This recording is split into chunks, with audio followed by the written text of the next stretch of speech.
Welcome back, everybody. It's good to see you. Let's talk about MGM.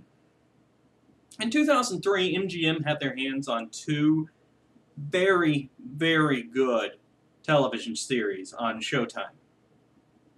And those are the two we're going to talk about today. Now, both of them had a similar problem. MGM got in a fight with the show's creator in both cases about the content of the show. The studio wanted to change how the show worked or what was going on in the show.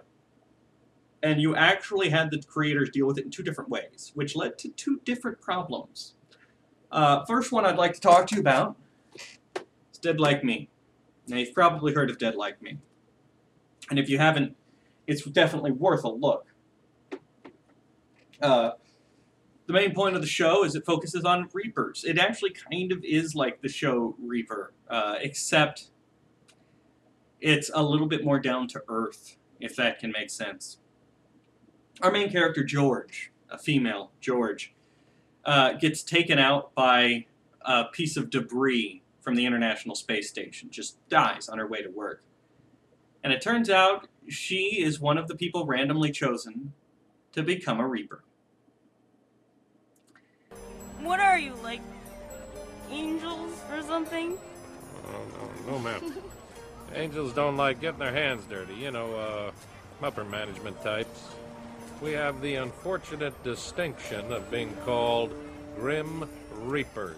Their job, all of the Reapers, is to separate a person's soul from their body moments before they die. It eases the pain, it helps with the transition.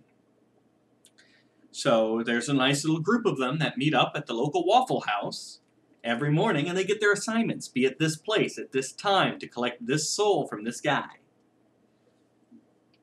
And it's pretty funny. It still has some drama elements to it, though. I mean, you get involved in their lives. George is a character who drifted through life when she was alive, and now that she's dead, she decides she finally wants to make something of her life, even though she doesn't have one anymore. And that's really interesting. The characters are great. I like the characters. Mandy Patinkin is in this. You may know him as Inigo Montoya from The Princess Bride. He's amazing in this show. Now, I referenced earlier the story behind this. Well, the creator and MGM got in a fight, and eventually the creator left. He just left and let MGM do what they wanted to do. And I have to admit, the second season, the season without the creator, it's just not as good as the first. It's still better than a lot of the stuff that's on TV now. I'd still take it over pretty much any reality TV show. But the first season is really where it's at.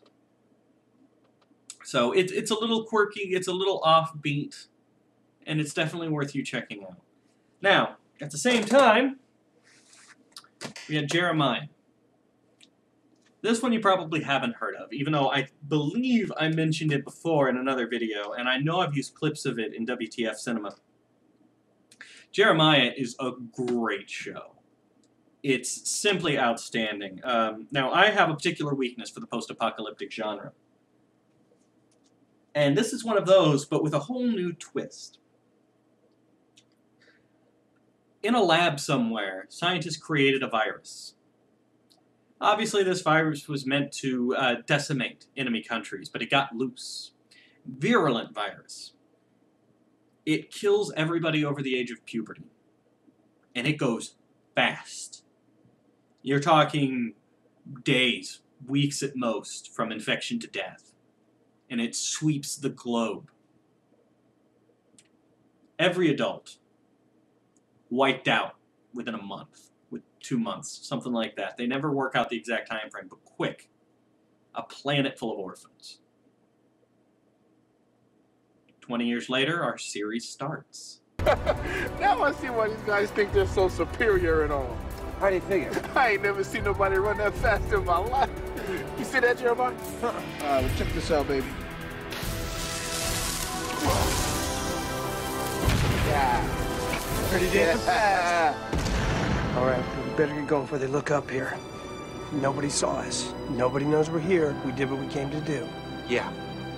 Yeah, we did, didn't we? Welcome to the real world, Marcus. You got your main characters, Luke Perry and Malcolm Jamal Warner. They're awesome. I don't care what preconceptions you have about either one of them. Watch this show. They are incredible.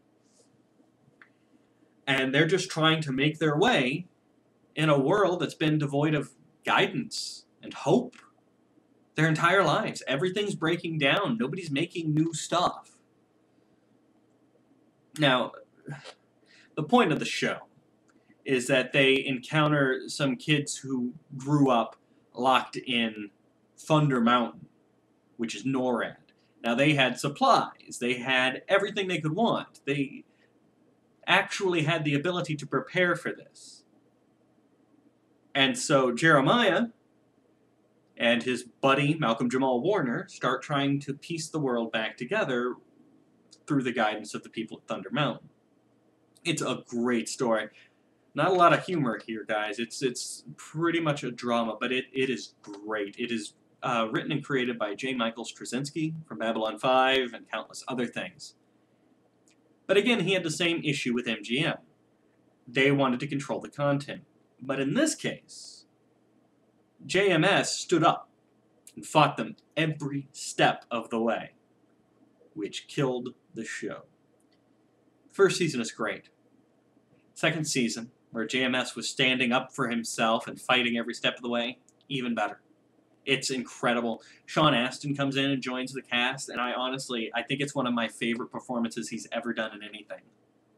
Forget you Samwise Gamgee. He plays Mr. Smith in this, and it's perfect. But MGM didn't like fighting with JMS, so about halfway through, they stopped airing the episodes. There was like a year off between the first half of Season 2 and the last half of Season 2. And it's still very tricky to track down a copy of Season 2. I think Amazon will burn you a copy of Season 2.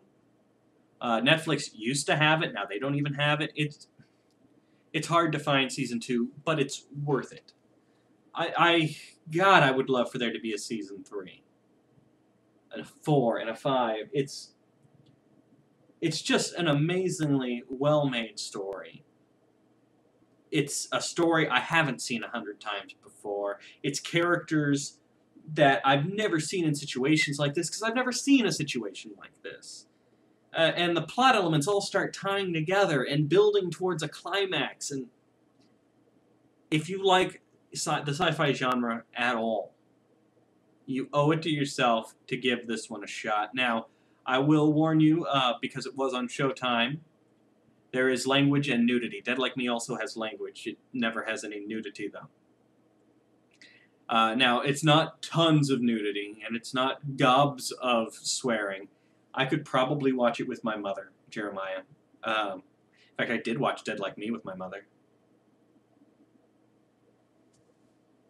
Don't judge me. So, anyway, there are 2 shows to go check out, and it's interesting just because they both came out at the same time. They both had the same issue, and they dealt with it in separate ways. It's interesting to compare the shows to each other just as a result of that, of the lack of creative control and what happened. Anyway, that's it. I've bored you long enough. I'll see you next time.